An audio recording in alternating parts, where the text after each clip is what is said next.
سبيل الدموع سبيل مريح تنهدى يا صاحي كي تستريح. Dengan pemikiran bahwa andai kata Ka'bah dihancurkan, maka Mekah juga akan hancur, ditinggalkan oleh orang-orang menziarahinya dan pindah ke Yaman, ke Son'a. Karena Raja Abraha itu adalah bagian dari kerajaan besar Raja Najasyi. Pasukan-pasukannya itu disebut datang dari Habasyah atau Ethiopia, disebut dia dengan pasukan gajah.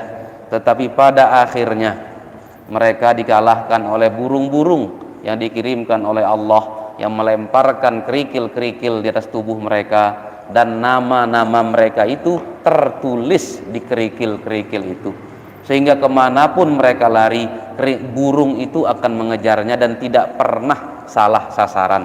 Termasuk Raja Abraha, tidak mati di medan peperangan, mati ketika sepulangnya ke Yaman, tetapi karena namanya sudah tertulis di kerikil beserta nama semua pasukannya itu, maka kemanapun mereka menghindar, burung itu mengejar mereka.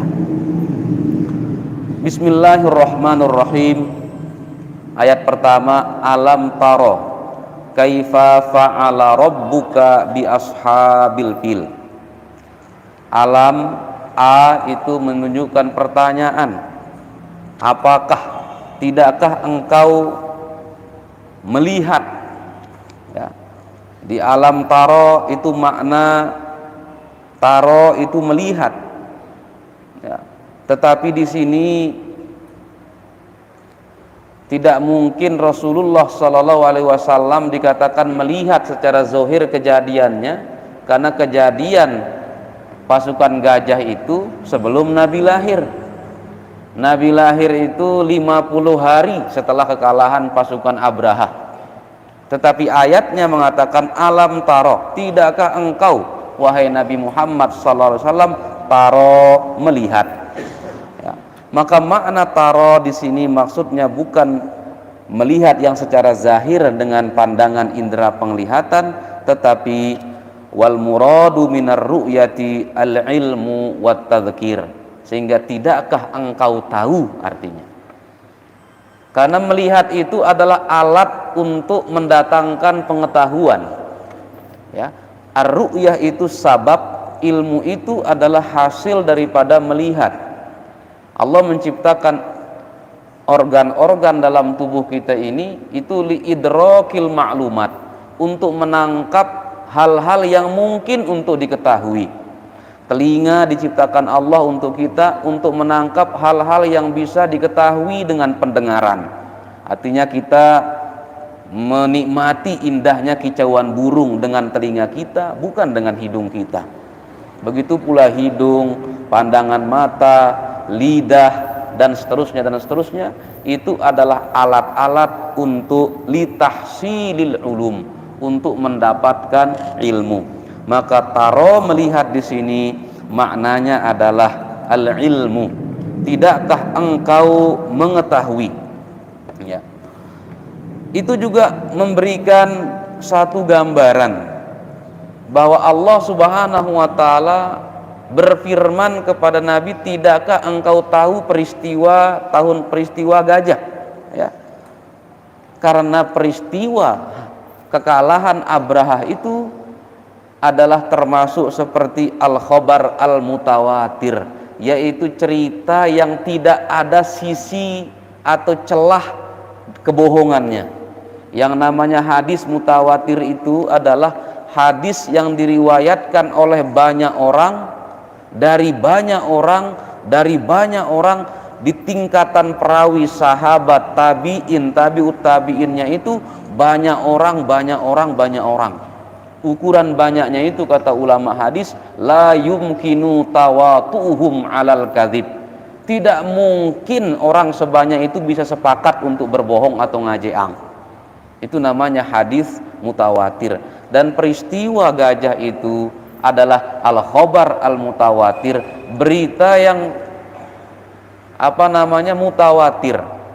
Karena begitu Nabi lahir atau begitu Nabi menjadi Nabi, 40 tahun, masih banyak orang-orang kafir Quraisy yang masih hidup dan menyaksikan peristiwa Ashabul Fil ini. Secara kalender Masehi kan Nabi lahir 571 ya, atau 570 tahun gajah itu. Diangkat menjadi nabi dan rasul pada usia 40 tahun. Artinya apa? Masih banyak orang-orang kafir Quraisy atau penduduk Mekah itu yang menyaksikan dihancurkannya pasukan bergajah itu, masih hidup sampai ayat ini turun. Sampai kemudian Allah Subhanahu wa taala memberitahukan Nabi tentang peristiwa tersebut. Ya. Itu pertanyaan yang bisa diajukan pada ayat pertama ini. Yang pertama, mengapa menggunakan taro melihat, padahal Nabi tidak pernah melihat kejadian itu. Nabi lahir 50 hari setelah kejadian tersebut. Yang kedua, ayatnya berbunyi, alam taro kaifa fa'ala rabbuka. Tidakkah engkau mengetahui kaifa, bagaimana? Jadi yang Allah tegaskan di sini bukan kemenangan Allah dan kekalahan Abrahah. Bukan kekalahan Abrahah yang ingin ditegaskan, tetapi kaifa, bagaimana kalahnya itu. Bukan sekedar pasukan bergajah itu kalah, hancur sebelum menghancurkan kota Mekah atau Ka'bah, tetapi Allah menegaskan kaifanya, bagaimananya. Bukan sekedar kalahnya, tetapi proses kalahnya pasukan bergajah itu. Dan dalam proses itulah Allah menyisipkan ayat-ayat atau dalil-dalil, ya. Menyisipkan ayat-ayat atau dalil-dalil. Setiap benda itu ada esensinya, ada zatnya, kemudian ada kaifiatnya, ya. Kaifiat kita makan berbeda dengan kaifiat cacing makan, kaifiat ayam makan misalnya berbeda. Dan dalam kaifiat walaupun zatnya sama-sama makan, tetapi itu ada pelajaran-pelajaran, hal-hal yang ingin Allah tunjukkan kepada manusia, ya. Misalnya ketika Allah menunjukkan kepada kita, apalam yanzuru ilas sama'i fawqahum kaifa banainaha. Allah mengajak kita untuk melihat langit, tetapi Allah mengajak kita melihat langit untuk meneliti, mengetahui kaifa banainaha, kaifiat bagaimana Allah menciptakan langit itu.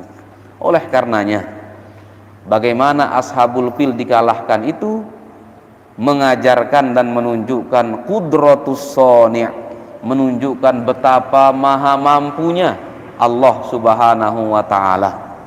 Ini yang ingin ditunjukkan, ya. Bukan kalah sekedar kalah Ashabul Fil itu, tetapi kaifiat kekalahannya itu dengan sesuatu hewan yang kecil, yaitu burung, melawan atau manusia yang besar yang dikendarainya juga gajah yang besar-besar. Kaifiat kekalahannya itu. Yang kedua, kaifa di sana juga menunjukkan pengajaran wa kanat dallatan ala syarafi Muhammadin sallallahu alaihi wasallam, ya. Menunjukkan kemuliaan, keutamaan Nabi Muhammad sallallahu alaihi wasallam. Karena seolah-olah penaklukan Abrahah itu, kalahnya Abrahah itu menjadi muqaddimah dan tanda akan lahirnya seorang manusia. Jadi baru selesai peristiwa gajah, lahir. Sehingga pikiran orang-orang itu menganggap kelahiran Nabi itu spesial, khusus, karena berukna jamak selamat Ka'bah, lahir Nabi. Apa tandanya? Orang-orang orang-orang tua pada saat itu berpikir seperti itu, ya.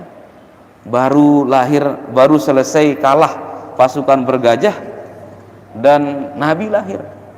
Ini menunjukkan apa? Nabi itu sudah disiapkan oleh Allah bahkan sebelum dia lahir, hal-hal yang luar biasa. Sebelum lahir, ketika lahir, hal yang luar biasa. Sebelum jadi nabi banyak hal yang luar biasa. Setelah menjadi nabi banyak hal yang luar biasa. Setelah wafat banyak hal yang luar biasa. Jadi hal-hal yang luar biasa yang berkaitan dengan nabi itu sepanjang hidup dunia ini. Sebelum nabi lahir, ketika nabi lahir, sebelum jadi nabi, setelah jadi nabi, setelah wafat. Nilai istimewa, katakanlah kekeramatan itu masih ada walaupun nabi sudah wafat. Kemudian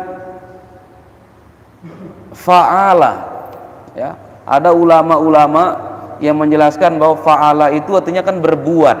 Tidakkah engkau melihat bagaimana Allah berbuat? Tetapi berbuat dengan kata fa'ala itu, yang pertama, kalau itu muncul dari Allah Subhanahu wa taala, maka berbuat di sana berbuat yang melahirkan kepedihan atau siksa atau azab. Sehingga di sini alam taro kaifa fa'ala, tidakkah engkau mengetahui bagaimana Allah berbuat? Berbuat di sini itu maksudnya berbuat yang berarti siksa, yang berarti siksa. Dimanapun itu muncul di Al-Quran, kata sekelompok ulama, fa'ala yang berarti berbuat, kalau itu muncul dinisbatkan ke Allah Subhanahu wa taala, maka itu berkaitan dengan siksa. Wa yudillullahu zalimin wa yaf'alu ma yasha. Allah menyesatkan orang-orang yang zalim dan Allah berbuat sebagaimana Allah kehendaki. Itu muncul setelah penyesatan orang zalim. Maka fa'ala atau yaf'alu di situ menunjukkan hal yang katakanlah berkaitan dengan hal yang tidak baik atau siksa atau azab. Ya. Fa'ala itu lebih umum dari amila. Ada fa'ala berbuat, ada amila juga berbuat. Sehingga untuk pekerjaan-pekerjaan yang didasari oleh niat, rencana, serta tujuan, maka itu digambarkan dengan amila. Amanu wa amilus solihat, bukan amanu wa fa'alus solihat. Wa may ya'mal mithqal, bukan wa may yaf'al mithqal. Karena fi'lun itu perbuatan secara umum, tetapi amalun itu adalah perbuatan secara khusus yang didorong oleh niat, rencana, keinginan, dan seterusnya ya. Akan tetapi kebaikan misalnya, Allah mendorong kita untuk melaksanakan kebaikan itu entah kita niatkan atau tidak, ya, entah kita niatkan atau tidak, itu Allah Subhanahu wa taala mendorong umat Islam melaksanakan kebaikan. Ya ayyuhalladzina amanu rka'u wasjudu wa'budu rabbakum waf'alul khairat la'allakum tuflihun.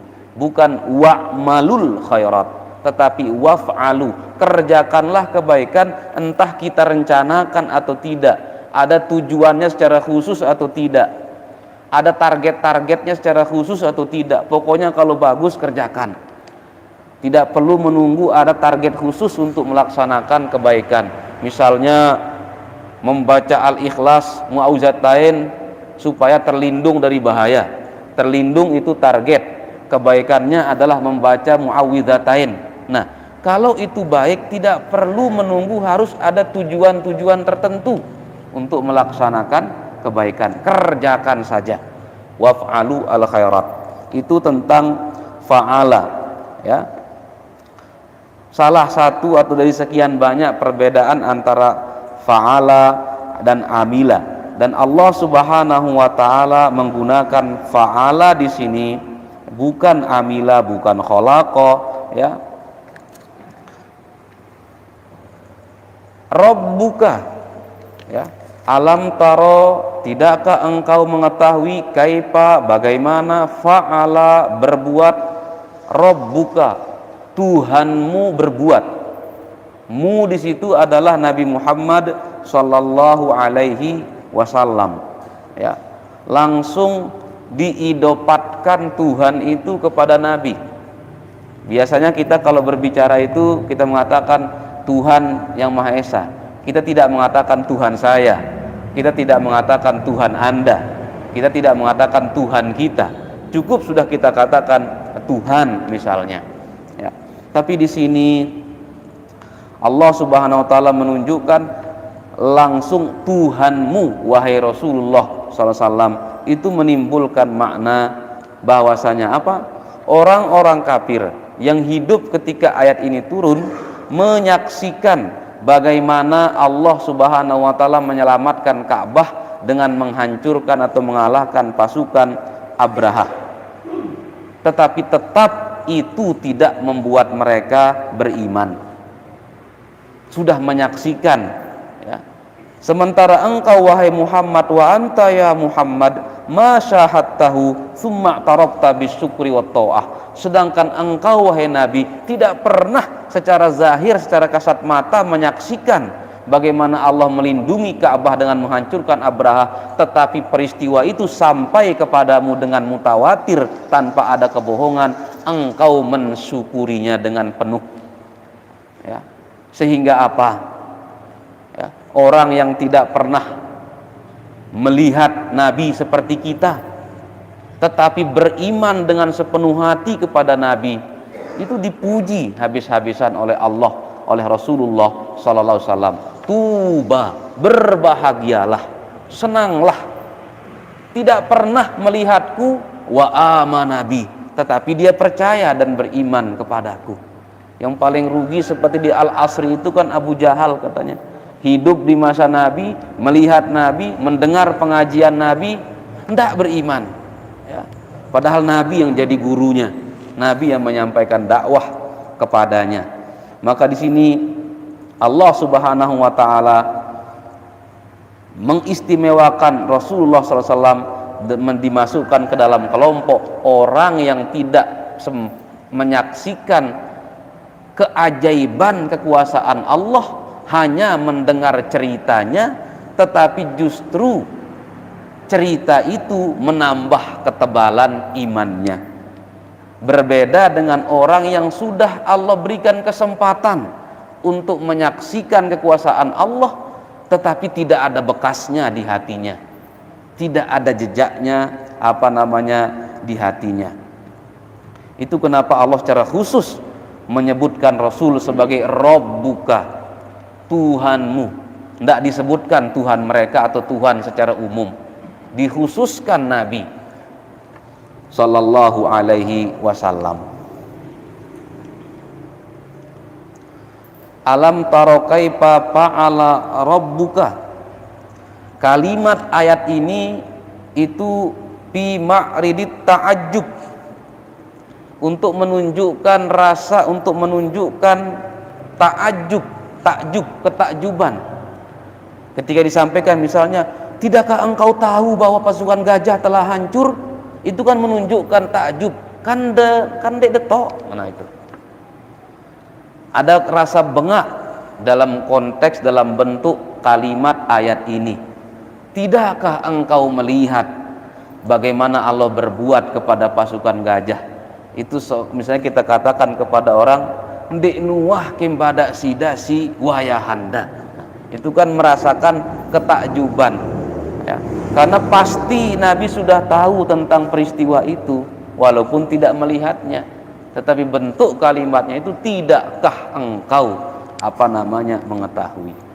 Kalaulah kalimat itu menunjukkan ketakjuban, makna ketakjuban, tetapi kan tidak ada hal yang ajaib dalam kemampuan Allah untuk berbuat. Ya sudah, Allah menghancurkan pasukan gajah, apanya yang istimewa? Karena itu muncul dari Allah, ya. Tidak ada hal yang berat bagi Allah sehingga istimewa, berat, biasa, tidak mungkin, berpotensi, itu kan muncul untuk manusia. Kalau Allah tidak ada istilah ringan, tidak ada istilah berat, tidak ada istilah sangat berat. Tidak pernah Allah merasa berat itu, ya. Tidak pernah berkurang ilmunya Allah Subhanahu wa taala. Maka yang istimewa di situ, kata ulama, coba penjelasan tentang apa yang menakjubkan di sana. Annal Ka'bata, Allah Subhanahu wa taala melindungi Ka'bah dari rencana jahat Abraha. tetapi Ka'bah itu tabaun li Muhammadin sallallahu alaihi wasallam. Mana yang lebih penting, Ka'bah atau Nabi? Mana yang lebih penting, masjid atau ulama? Ya. Mana yang lebih utama, Ka'bah atau Nabi? Masjid atau ulama? Sekolah atau guru? Ya. Yang lebih penting itu adalah Rasulullah sallallahu alaihi wasallam. Mengapa? Li'annal ilma yu'adda bidunil masjid. Ilmu agama itu bisa kita praktekkan tanpa adanya masjid. Ini gambarannya untuk memahami nilai Ka'bah dan nilai Nabi. Karena ilmu yang melekat pada Nabi itu bisa dipraktekkan, atau ilmu yang melekat pada ulama itu bisa dijalankan tanpa adanya masjid. Ammala masjidah bidunil alim. Dan apalah arti masjid kalau tidak ada orang yang berilmu yang mengilmukan agama di sana. Tidak ada yang mengilmukan azan, tidak ada yang mengilmukan sholat, tidak ada yang mengilmukan sholat wajib maupun sholat sunat, tidak ada yang mengilmukan i'tikaf, tidak ada yang mengilmukan innama ya'muru masajidallah, bagaimana memakmurkan masjid.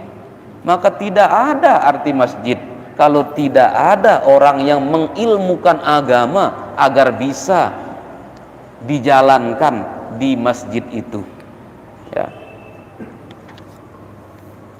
Oleh karenanya digambarkan fal alimu huwad durru wal masjidu huwas sodaku. Mutiaranya itu adalah orang alim, masjid itu adalah cangkang yang membungkus orang alim itu, kerangnya, kulit kerangnya. Maka nabilah yang menjadi mutiara dan permata di situ, ya. Seolah-olah Allah menggambarkan kepada kita, innal malikal azima lamma ta'ana fil masjid hazamtuhu wa afnaituhu. Ada raja yang ingin menghancurkan masjid, saya hancurkan, saya kalahkan. Firman Allah Subhanahu wa taala, paman ta'ana fika, maka barang siapa yang hendak melecehkanmu, menghancurkanmu wahai Nabi, ya, sedangkan engkau lebih utama dari semua makhluk, bahkan dari Ka'bah, maka pasti saya akan menghancurkannya. Itu sinyal untuk orang-orang yang bisa mengambil pelajaran. Ka'bah saja dilindungi oleh Allah, apalagi nabinya yang lebih mulia dari Ka'bah. Orang yang menghina Ka'bah, yang menghancurkan Ka'bah, Allah hancurkan. Maka orang yang menghina Nabi, yang melecehkan Nabi juga siap-siap dihancurkan oleh Allah Subhanahu wa ta'ala. Itulah kenapa ulama-ulama kita itu menegaskan betapa pentingnya adab sama Nabi. Karena sedikit saja salah adab, ya, itu bisa masuk kepada su'ul adab kepada Nabi.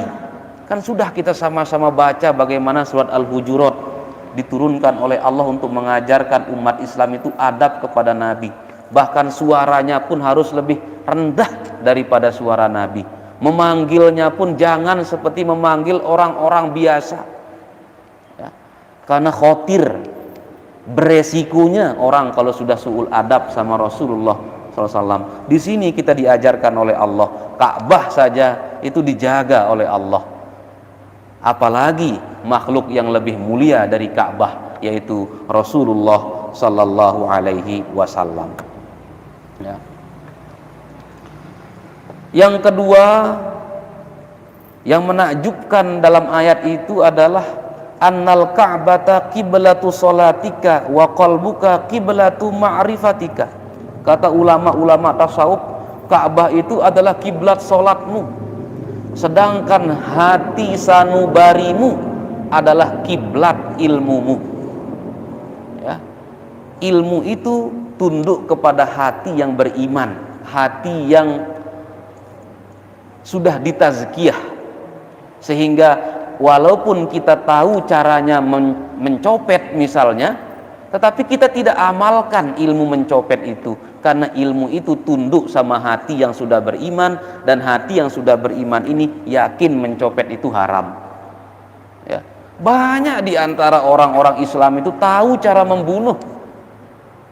Itu terbukti kalau jihad fisabilillah, bagaimana Ali bin Abi Thalib karramallahu wajhah itu menang duel tarung 1 lawan 1. Tetapi karena ilmu bertarungnya itu tunduk kepada hatinya yang sudah penuh dengan keimanan, maka ilmunya itu tidak digunakan untuk hal-hal yang salah. Itu salah satu makna hati itu adalah kiblat dari makrifat kita, sebagaimana Ka'bah adalah kiblat daripada solat kita. Solat badan kita menghadap Ka'bah, hati kita menghadap Allah Subhanahu wa ta'ala, dan seluruh ilmu pengetahuan kita berkiblat kepada hati kita. Ya, itu urutannya. Ilmu kita berkiblat ke hati, hati kita berkiblat ke Allah, badan kita dalam solat berkiblat ke Ka'bah yang Allah ciptakan sebagai semua orang solat mengarah kepada ke sana. Ya.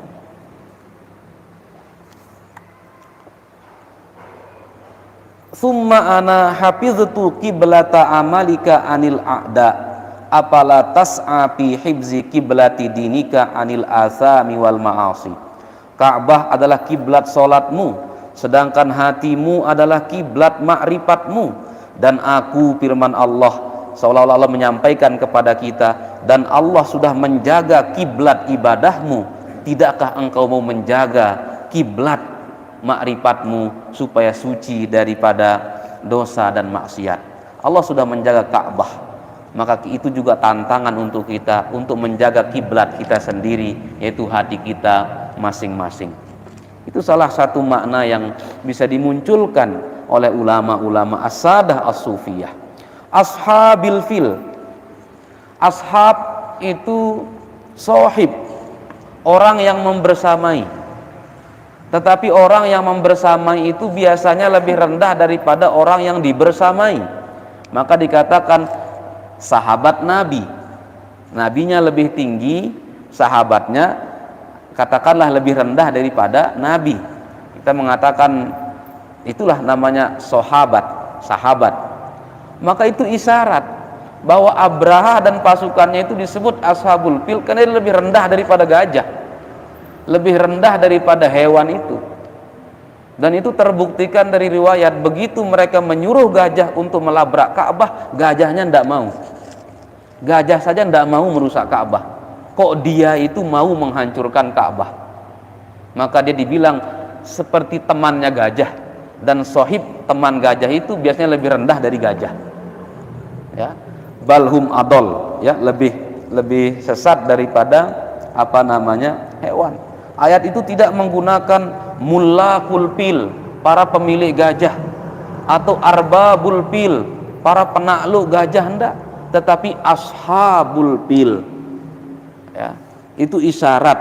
Ya, isyarat pertama, as-sahib yakunu minal jinsi. Ya, itu isyarat pertama tadi, sahib itu dia lebih rendah daripada temannya. Yang kedua, sahib itu yakunu minal jinsi, yang namanya sahib kita itu pasti yang ada sejenisnya dengan kita, pasti ada kesamaan jenisnya dengan kita. Ya, tidak bisa orang yang benci memancing itu berteman akrab keembung dengan orang yang suka memancing. Kita akan bersahabat itu pasti ada kesamaan kita, pasti arak tok tapada, sehingga mungkin kita bersahabat. Ya. Maka orang-orang alim mengingatkan kita mesti sedih, menangis bahkan kalau ada orang yang mengajak kita melakukan hal yang buruk. Ya. Sekedar ada orang mengajak kita melakukan hal yang buruk saja itu kita pasti harus sedih, kata ulama. Mengapa? Karena tidak mungkin orang mengajak kita nggawe pepalenge mundik negita arak kemungkinan temiling gawe ya. Tidak mungkin orang mengajak kita melakukan perbuatan buruk kalau orang itu tidak melihat ada ruwa-ruwanta sanggup, siap, milih melakukan perbuatan buruk itu. Maka kalau sekali lagi, kalau ada orang yang mengajak kita misalnya melakukan hal yang tidak baik, kita perlu bersedih, kita perlu merasa bersedih. Sebaliknya, Kalau ada orang yang mengajak kita melakukan perbuatan baik, alhamdulillah. Berarti di pandangan orang, di pandangan manusia, di hati manusia lain, kita ini bau tetejak melaksanakan hal-hal yang baik. Itu namanya sohib. Pasti dia dari satu jenis. Ya. Kemudian pertanyaan yang ketujuh, ya, yang memungkinkan untuk dimunculkan pada satu ayat pertama ini adalah saat itu kan Ka'bah penuh dengan patung, berhala-berhala, Lata, Uzza, 300 sekian patung, ya, yang memenuhi pelataran Ka'bah. Ya. Kemudian banyaknya patung-patung yang menjadi dipertuhankan oleh orang-orang itu kan lebih buruk daripada takhrib judronil Ka'bah, ya, dari usaha untuk menghancurkan dinding Ka'bah, menghancurkan Ka'bah. Pertanyaannya, Abrahah yang mau menghancurkan Ka'bah itu dihukum oleh Allah, diazab oleh Allah. Orang-orang kafir Mekah yang merawat, mendirikan, menyekutukan Allah di pelataran Ka'bah kok tidak diazab oleh Allah? Padahal Abrahah belum mulai menghancurkan, masih sedang berjalan ke sana. Allah sudah stop dan hancurkan Abrahah. Sedangkan orang-orang kafir Mekah itu mendirikan patung, melaksanakan kemusyrikan di halaman Ka'bah, dan itu lebih buruk daripada niat menghancurkan Ka'bah. Mengapa Allah Subhanahu wa taala tidak berikan azab?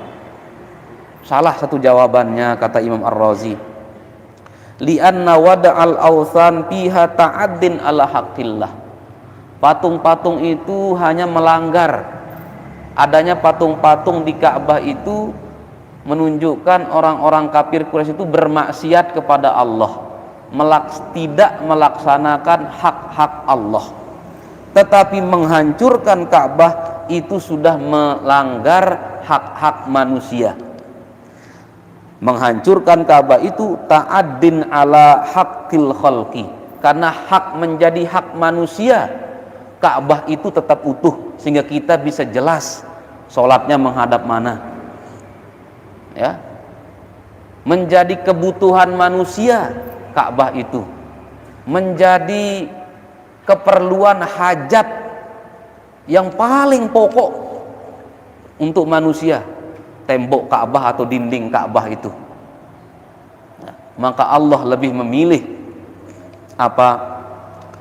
menjaga hak-hak manusia daripada menjaga hak-haknya sendiri, ya.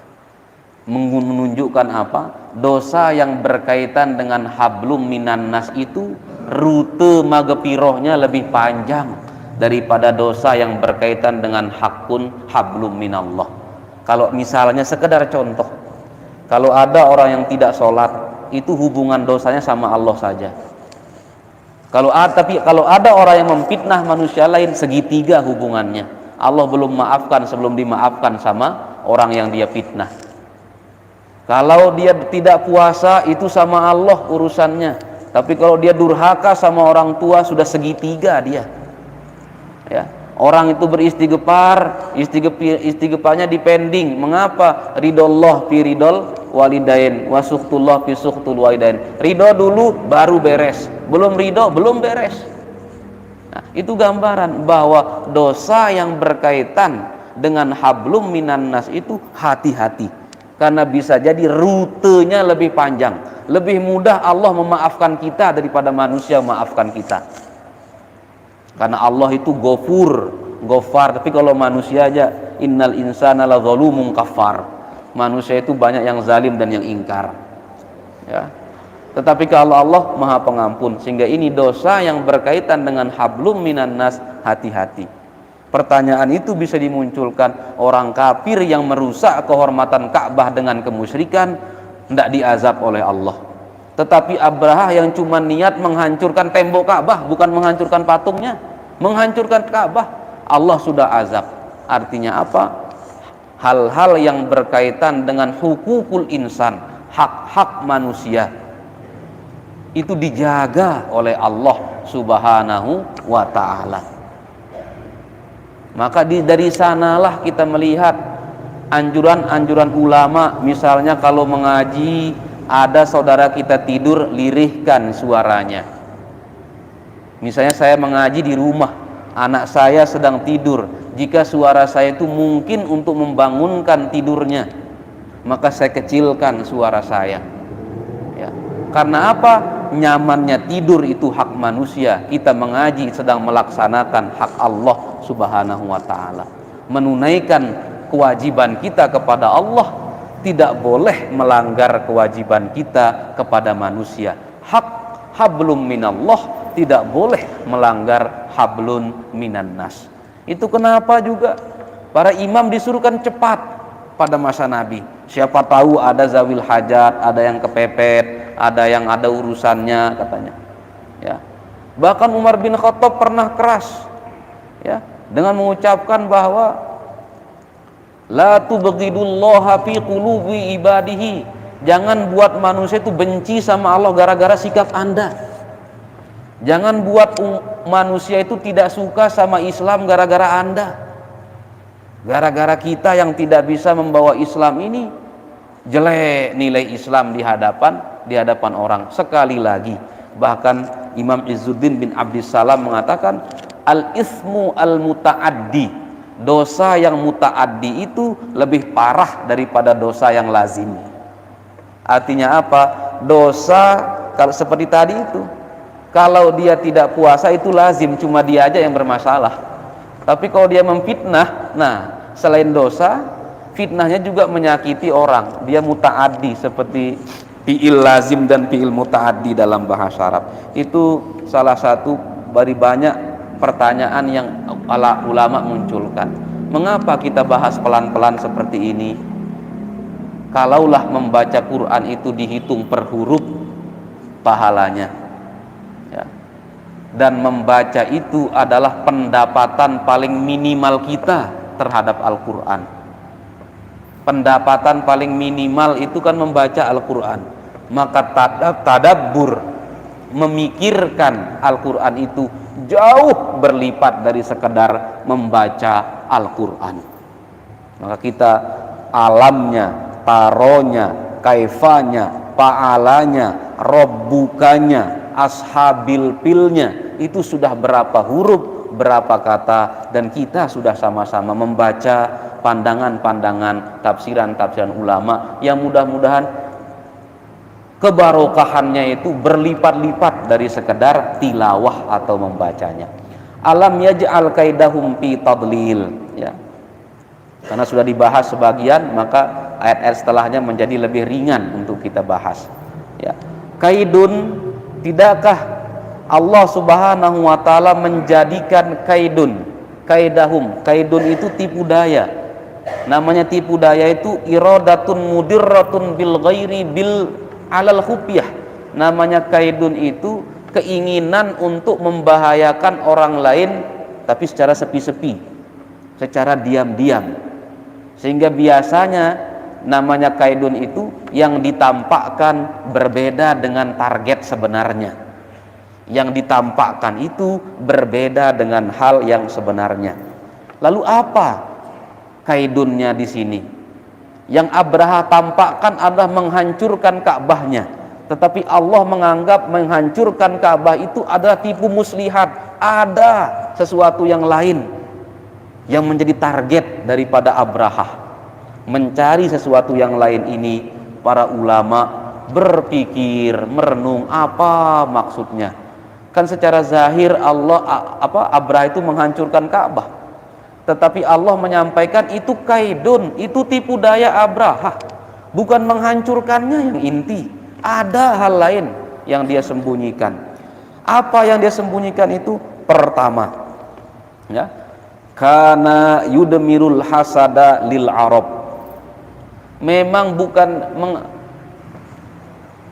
dia itu ingin bangsa Arab itu hancur, penduduk Mekah itu hancur, ya.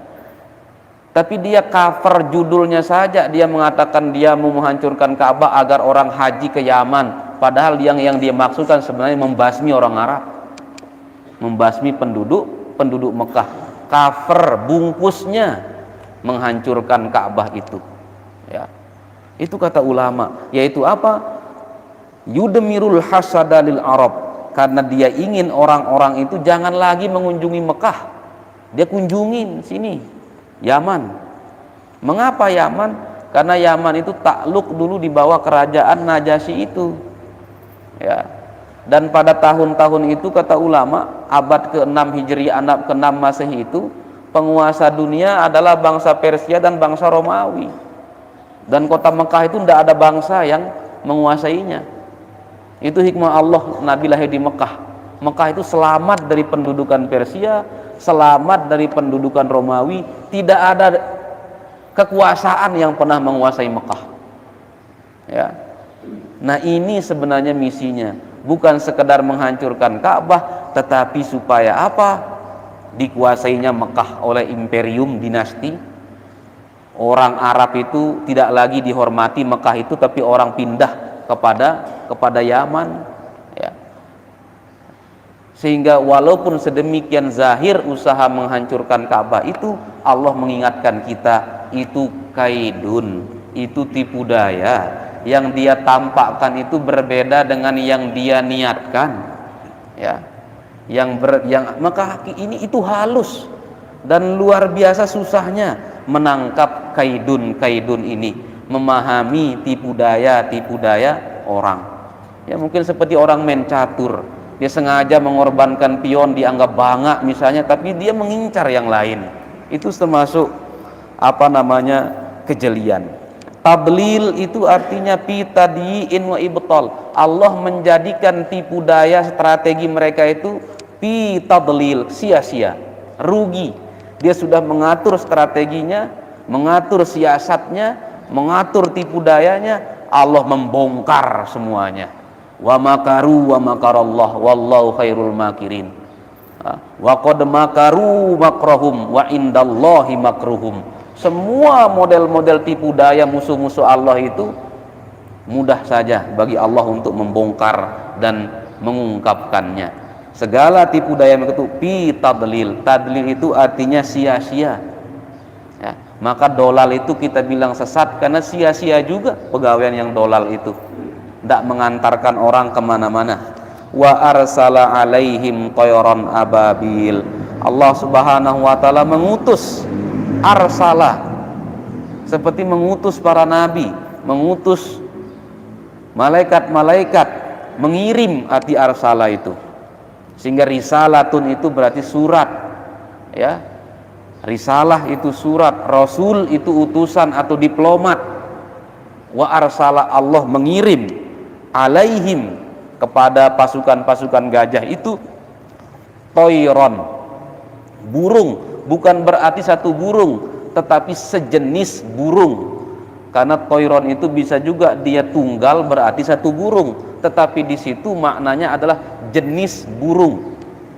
Ababil, mana ababil itu jama'atun fi tafriqah, berbondong-bondong. Bukan nama burungnya burung ababil, tetapi kondisi, situasi, caranya datang itu berkelompok-kelompok. Seperti Fidinillahi afwaja, berbondong-bondong, berkelompok-kelompok, ada keloter-keloternya, ada rombongan-rombongannya. Itu namanya toyron ababil, yaitu burung yang akan melemparkan mereka itu dalam keadaan ababil, yaitu jamaah fi tafriqatin. Dia berjamaah-jamaah, berkelompok-kelompok, ya. Sedangkan rupa burung, bentuk burung banyak riwayat, tetapi hampir semuanya riwayat dhaif. Memang ada riwayat dari Ibnu Abbas, dari riwayat Ibnu Sirin, burung ababil itu dia punya hidung seperti gajah itu, belalai yang panjang itu, ya. Ada yang mengatakan warnanya coklat, diriwayatkan dari Imam Atha, ya. Karena warnanya hitam, bukan coklat, hitam. Karena Allah mengirimnya untuk orang-orang yang hatinya hitam, maka dikirimkan juga burung yang hitam, katanya. Macam-macam riwayat, tetapi hampir semuanya itu dhaif, sehingga kita lewatkan saja. Tarmihim bihijaratim min sijil. Burung itu melemparkan, menghujani mereka, ya, menghujani, melempari mereka bihijaratin, dengan batu-batu. Itu jamak daripada hajar, jadi batu-batu. Min sijil, ini yang menjadi batunya itu dari mana? Batunya itu karena ini burung dikirim oleh Allah, itu ngambil batunya di mana, dipersiapkan batu sebagai persenjataannya, itu dari mana batunya, ya. Tetapi itu menjadi misteri, ya, menjadi misteri karena Allah menggunakan bahasa sijil. Sijil itu bisa berarti catatan, daftar, sijil, ya, katoyis sijil lil kutub. Sijil itu artinya daftar, ya, daftar di mana ditulis di situ azabul kuffar. Sijil itu adalah daftar, buku, catatan di mana di situ tertulis jenis-jenis azab untuk orang kufar. Maka itu gambaran yang pasukan kafir gajah itu terima saat itu adalah azab yang sudah tertulis di daftar mereka itu, bahwa umat ini akan diberikan azab begini, ya. Itu makna sijil yang pertama. Makna sijil yang kedua, itu ada bahasa Persia yang saya tidak tahu cara mengucapkannya secara pas, ya, tetapi bahasa Persia itu menurut Ibnu Abbas, ya, yang artinya sangkin wakil, sangki wakil, ya. Artinya sangkin itu artinya batu, kil itu artinya tanah. Jadi sijil itu dari dua kata, yaitu bakrikil, yang merupakan percampuran batu dan tanah, sehingga sebagiannya tanah, sebagiannya batu, ya. Bahkan oleh karena itu ada ulama berpendapat yang ketiga, sijil itu menunjukkan makna batu kerikilnya itu dari tanah yang dikeraskan. Tanah merangkun ngerasang tepung jadi keciput lah, keras dia, ya. Yang keempat, sijil itu ismun lisama'id dunia, nama dari nama-nama langit, sehingga batunya itu diambil dari langit itu, ya. Burung itu mengambil batu, membawa batu kerikil itu dari langit. Yang terakhir pendapat ulama, as-sijilu hijaratun min jahannama. Sijil itu batu dari neraka, dari neraka jahanam. Faja'alahum ka'asfim ma'kul, ya. Allah menjadikan mereka itu seperti kawaroki zar'in akalat hudud atau dawab, seperti burung yang termakan, ya, seperti seperti daun-daun yang termakan, ya. Maka model termakannya ini banyak, ya, model termakan itu, karena kalau daun termakan oleh hewan seperti sapi, beda caranya koyak dibanding daun yang dimakan oleh ulat. Tetapi tidak disebutkan pada ayat itu. Ayat itu cuma menyebutkan ka'asbin ma'kulin, seperti daun tumbuh-tumbuhan yang termakan. Artinya dia lebur, dia koyak, ya. Bahkan kita sampaikan sebelumnya, begitu kerikil itu menyentuh tubuh mereka, langsung lentep masuk. Kalau dia kena dari atas, tembusnya ke bawah, kena dari samping, tembusnya ke samping yang lain lagi. Itu seperti kalau kita bakar plastik, dia lentep, atau seperti daun-daun sudah yang dimakan oleh ulat, tepung-tepung, ya, karena terkena oleh batu itu. Itu gambaran, ya. Hati-hati terhadap hal-hal yang Allah muliakan. Ka'bah itu Allah muliakan. Maka siapa yang melecehkan, menghina, menghancurkan, yang berniat melakukan itu kepada Ka'bah, hati-hati, urusan sama Allah. Bahkan ulama, karena dia warasatul anbiya, hati-hati. Bahkan ulama itu disampaikan dalam hadis, darahnya itu beracun. Darah ulama itu beracun. dalam itu sebuah kiasan. Kalaupun Anda membuat ulama itu berdarah, darahnya juga akan mematikan Anda yang melukainya. Maka segala makhluk yang Allah muliakan, Ka'bah, Masjid Nabawi, Masjidil Aqsa, nabi-nabi, para wali dan para ulama, itu nanti urusannya bisa repot, karena nanti Allah yang turun tangan memberikan hukuman, ya. Orang Quraisy diingatkan tentang keramatnya Nabi, karomah kemuliaan Nabi, ya. Maka kita sebagai umatnya harus yakin tentang kemuliaan Nabi, tentang mukjizat Nabi. Maka mudah-mudahan kita menjadi umat yang pandai-pandai mensyukuri kenabian Rasulullah SAW, mensyukuri bahwa kita dibuat beriman oleh Allah kepada Rasul SAW, kendati kita tidak sempat hidup, tidak bisa melihatnya. Allahumma ja'alna minasyakirin, Allahumma tammimin na'ma alaina wa waffiqna li syukrika ma baqina, taqabbal minna ya ilahana as-siyama wal qiyam. Wassalamu alaikum warahmatullahi wabarakatuh.